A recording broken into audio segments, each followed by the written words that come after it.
সকাল সকাল মেহনুবার সাথে কলেজের উদ্দেশ্যে বেরিয়ে গেছে পরি। সাথে একটা প্রাইভেট আছে, তারপর কলেজ।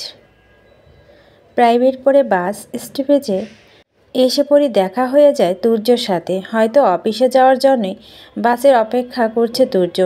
পরি বারবার জানতে ইচ্ছে করছে কাল রাতে কেন তুর্য এমন ব্যবহার করলো।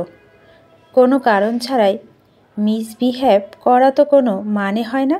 এখানে কি একবার জিজ্ঞেস করা ঠিক হবে?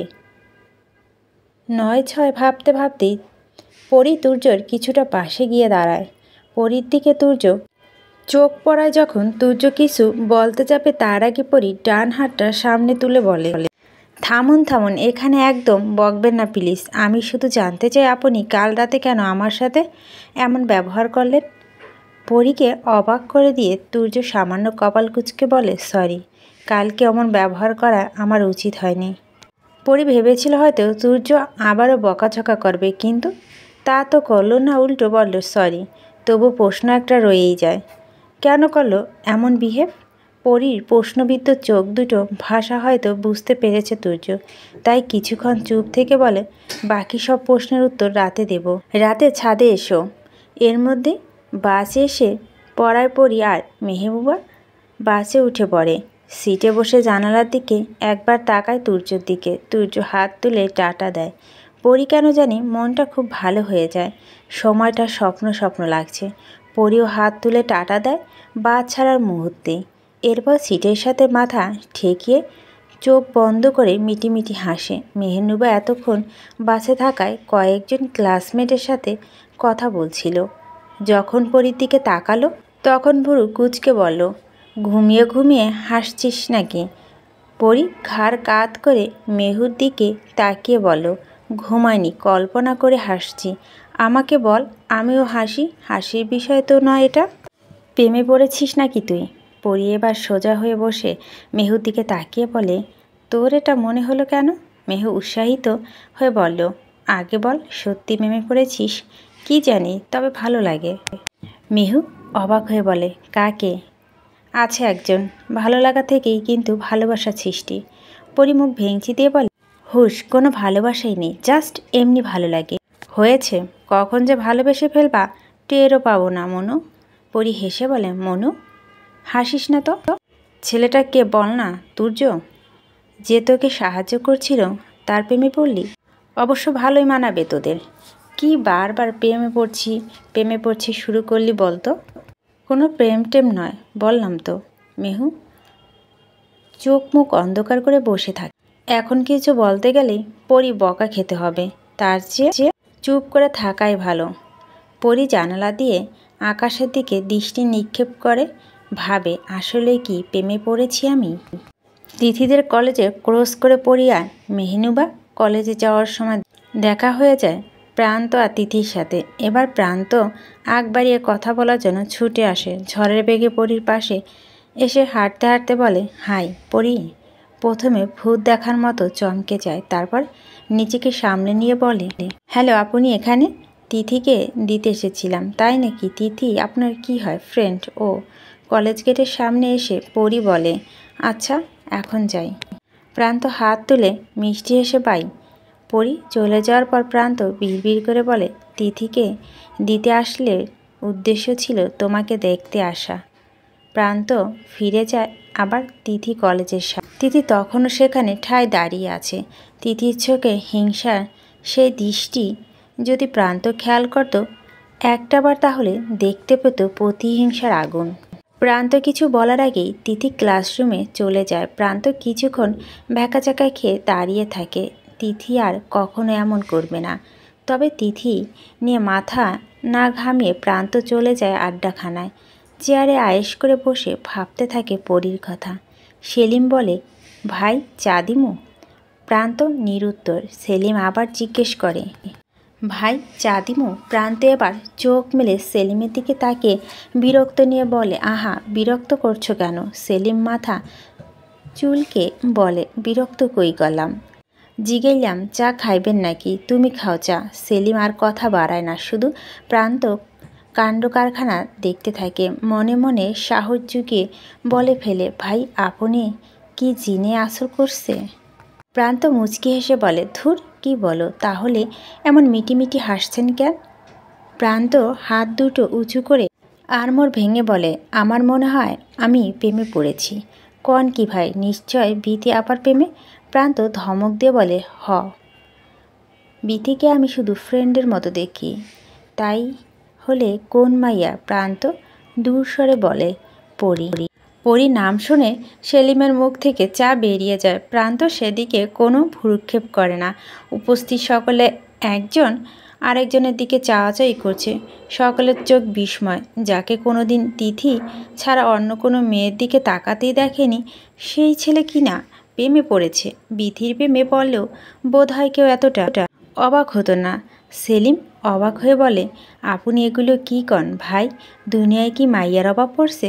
পরি আমার জন্য পারফেক্ট। কি এর পারফেক্ট? ওই প্রতিবাদী আপা জানেন আপনি কে? আর যদি জানে ওই ব্যাটারারে যেই পোলা মারছিল ওই পোলা আপনি, তাহলে আপনার এ ভালোবাসা তো দূরে থাক, মাইরে হাসপাতালে ভর্তি করে দিব। আপনি জানেন না মাইয়া কি ডেঞ্জারাস। প্রান্ত হো হো করে হেসে বলে, ও অমন ডেঞ্জারাস বলে হয়তো প্রেমে পড়েছি। অন্যান্য মেয়েদের মতো যদি সাধারণ হতো তাহলে হয়তো প্রেমে পড়তাম না। যাই কর না কেন ভাই, এইটা হইব না। কেন হবে না? ওই মাইয়া কোনোদিন আপনারে বাসবে না কেন সেটা বল। প্রতিবাদী মাইয়া, সে অন্যায় সহ্য করে না, আর আপনি তো করেন মোস্তানি। তাহলে তার আশা আপনি কেমনে করেন? আমি কি এত মোস্তানি করি? শুধু মেজাজটা একটু চড়া, প্রয়োজনে এসবও ছেড়ে দেব। আপনার যা ভালো মনে হয় করেন। তুই খুশি না? আপনি খুশিতে আমি খুশি ভাই। প্রান্ত খুশিতে সেলিমকে বুকের সাথে জড়িয়ে আলিঙ্গন করে নেয়। আজ প্রথম দিন হয়, টিফিন টাইমে কলেজে ছুটি হয়ে যায়। ওইদিকে তুর্য অফিসে মন বসছিল না, তাই ছুটি নিয়ে নেয়। তুর্য জানতো তিথি আজ আগেই ছুটি হবে, তাই ভাবল তিথির সাথে নিয়ে বাসায় যাবে। তাই অফিস থেকে বের হয়ে একটা রিক্সা ডেকে তিথির কলেজের দিকে যায়। মেহনুবা আর পরি দুষ্টুমি করতে করতে রাস্তার পাশ দিয়ে হেঁটে যাচ্ছে। তিথি কলেজ পার হয়ে কিছুটা দূরে যাওয়ার পর পাশ থেকে তিথিকে আরও কয়েকজনই মেয়ে ওদের সামনে এসে দাঁড়ায়। তিথি চোখে মুখে রাগ লাল হয়ে আছে বোঝা যাচ্ছে। পরি স্বাভাবিকভাবে বলে, কেমন আছো তিথি? তিথি কিছুক্ষণ চুপ থেকে পরি কাঁধে ধাক্কা দিয়ে রাগ নিয়ে, ফলে পরি কিছুটা পিছিয়ে যায়। মেহনুবা পিছিয়ে পরিকে ধরে। তিথির দিকে তাকিয়ে ধমক দিয়ে বলে, এসব কি, গায়ে হাত দিচ্ছ কেন? তিথি মেহুর দিকে আঙ্গুল তুলে শাসিয়ে বলে, একদম চুপ করে থাকো তুমি। এখানে কথা হবে শুধু আমার আর পরির মধ্যে। মেহি কিছু বলতে যাবে তখন পরি থামিয়ে দেয়। পরি নিজেও রাগে শরীর জ্বলছে। রাস্তাঘাটে সিন করার কোনো মানেই হয়, তাও আবার কোনো কারণ ছাড়াই। পরি চাচ্ছে বিষয়টা ক্লিয়ার জেনে ঝামেলা মিটিয়ে নিতে, তাই রাগ দমন করে বলে, কথা তুমি বলছো কোথায়? তুমি তো ডিরেক্ট গায়ে হাত তুলে ফেললে। তিথি চিৎকার করে বলে, তুই আমার থেকে আমার প্রান্তকে কেন কেড়ে নিচ্ছিস? পরি চোখ বড় বড় করে তাকিয়ে আছে। সত্যি অবাক না হয়ে পারল না। আশেপাশে লোকজনগুলো কেমন করে তাকিয়ে আছে।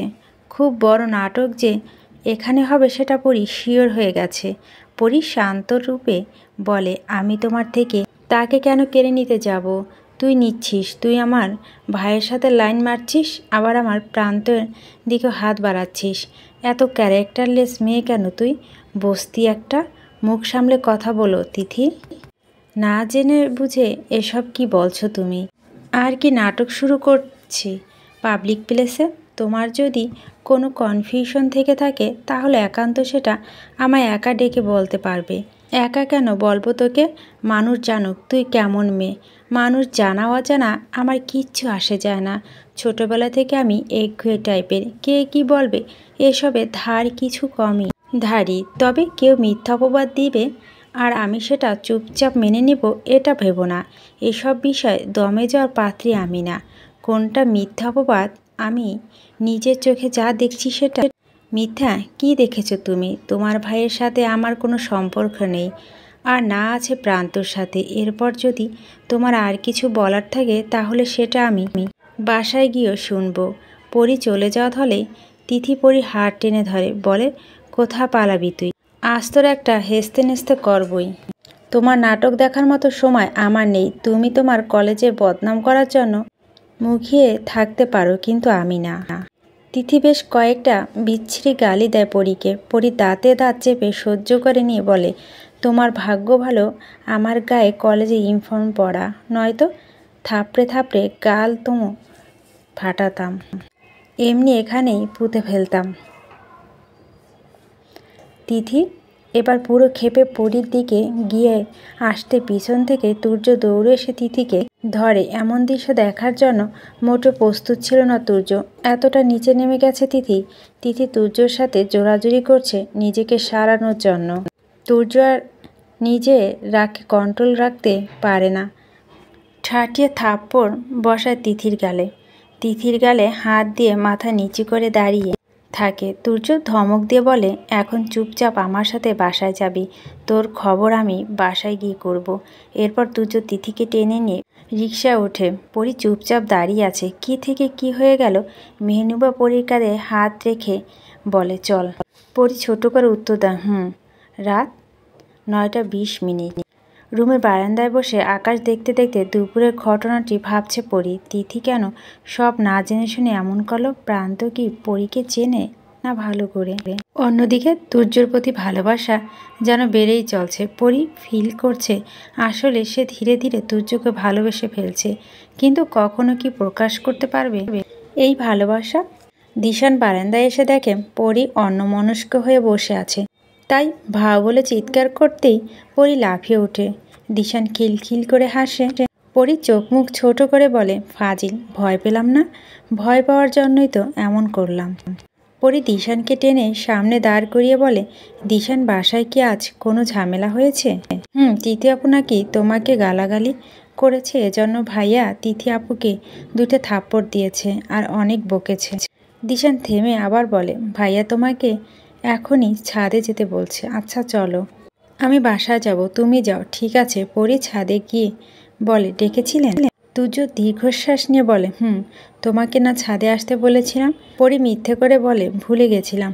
আচ্ছা, না আসলে হয়তো ডাকতাম না, কিন্তু তিথি যেটা করেছে এরপর আর তোমার না ডেকে পারলাম না। আপনি বাসায় এসে আবার কেন মারতে গেলেন তিথিকে? দিশান বলেছে, আর মারার প্রয়োজন ছিল কি? ছিল। বাড়ি থেকে তা ওকে কখনো এমন শিক্ষা দেওয়া হয়নি। ওর মাথা ঠিক ছিল না, তাই বলে এমন সিনক্রেট করবে? বিষয়টা সেন্সিটিভ ছিল। কিন্তু প্রান্তর সাথে আমার সত্যি কোনো সম্পর্ক নেই। আমি চিনিও না তাকে তেমন। আমি প্রান্তর সাথে কথা বলেছিলাম। প্রান্ত তিথিকে ফ্রেন্ড ছাড়া কিছুই ভাবে না। এদিকে বিথি প্রান্তর জন্য পাগল। তাই তো তোমার সাথে প্রান্তর সামান্য কথা বলছে বলেই কি করলো দেখলে না? পরী নিশ্চুপ। তুর্য রেলিংয়ের সাথে হেলান দিয়ে দাঁড়িয়ে বলে, ও আজকের ব্যবহার আর আমার কালকের ব্যবহারের জন্য আমি সত্যি দুঃখিত। তুমি চাইলে আমার শাস্তি দিতে পারো। পরী মৃদু হেসে বলে, তিথির দিকটা আমি বুঝতে পেরেছি, কিন্তু কালকে আপনার ব্যবহারের কারণটা খুব জানতে ইচ্ছে করে। তুর্য আবারও লম্বা শ্বাস নিয়ে বলে, আমার গার্লফ্রেন্ড রিনিকে আমাদের ডাকাতে ধরা বিষয়টি শেয়ার করেছিলাম তোমার আর আমার কথাও, কারণ আমি ওর থেকে কিছু লুকাই না। এটা নিয়ে যা হয় তা কথা শুনিয়েছে, এমনিতে পাত্তা দেয় না আমায়। আর তখন কতগুলো কথা শোনালো। আমার গার্লফ্রেন্ড রিনি। এতটুকু কথা যেন বিষের তীরের মতো পরীর বুকে ঢুকলো। তার মানে সত্যি মেয়েটা ওর গার্লফ্রেন্ড? এতদিন এটা সন্দেহ করলো তো এতটা খারাপ লাগেনি যতটা খারাপ লাগছে আর তুর্যর মুখে শুনে। তুর্য আবার বলে, কি না কি করে ওর জন্য, তবু নাকি ওর মন যুগে চলতে পারি না। আমার ভালোবাসা বোঝাতে পারি না ওকে। কেন যে বোঝে না, নাকি বুঝতে চায় না, আল্লাহ মাবুল। পরী কষ্ট লাগলেও নিজেকে সামলিয়ে বলে, ও এই ব্যাপার আমার জন্য তো তাহলে ঝামেলা হয়ে গেল। তাহলে ধুর, বিপদে পড়লে কাউকে সাহায্য করব না। যাই হোক, দোয়া করি সব যেন ঠিক হয়ে যায়। আমি এখন যাই, মা খুঁজতে না হলে। আচ্ছা যাও। পরিসিঁড়িতে পা রাখতেই চোখ উপসে পানি আসে। কান্নায় কেন পাচ্ছে এর কোনো উত্তর নেই। মানুষ এত অদ্ভুত প্রাণী কেন? নিজের কাছে থাকা মানুষটা ভালোবাসা বোঝে না, অথচ যে পাত্তা দেয় না ভালোবাসে না, অবহেলা করে, যে বুঝতে চায় না মানুষ তার পিছনে ছোটে ভালোবাসার জন্য। পৃথিবীর এই কঠিন নিয়ম কেন জড়াতে যায় কেউ ভালোবাসায়? নিকষ আলো অন্ধকারে পারে দুঃখগ্রস্ত মানুষগুলোর চোখের পানি সবার থেকে আড়াল করে। এজন্য কষ্ট পাওয়ার মানুষগুলো বোধহয় অন্ধকারকে এত বেশি ভালোবাসে। পরি সময়গুলো চাইছিল টেনে টুনে। কলেজে যাওয়া পর ক্লাস থাকলেও মনটা পড়ে থাকে অন্যত্র। অন্যত্র বা বলছি কেন, সহজ কথায় বলা যায় তুর্যর কাছে। নিষিদ্ধ এবং অসম্ভব জিনিসের প্রতি মানুষের চাহিদা বরাবরই বেশি, আদিমকাল থেকে। কালের বিবর্তনে অনেক কিছু পাল্টে গেল, পাল্টে যায়নি মানুষের মানসিক চাহিদা। এরপর থেকে যতটা সম্ভব পরি তুর্যকে এড়িয়ে চলে, কিন্তু বেহায়া মন তো পরি কথা মতো চলতে নারাজ। টানা 3 দিন প্রান্ত আর পরি দেখা হয়নি। তুর্যর সাথে পরি যতবার দেখা হয়েছে শুধু চোখাচোখি হয়েছে, কখনো বা একটু মৃদু হাসে। কথা বলার পরিমাণ কমে গেছে অনেক। বলা ভালো পরি কমিয়ে দিয়েছে।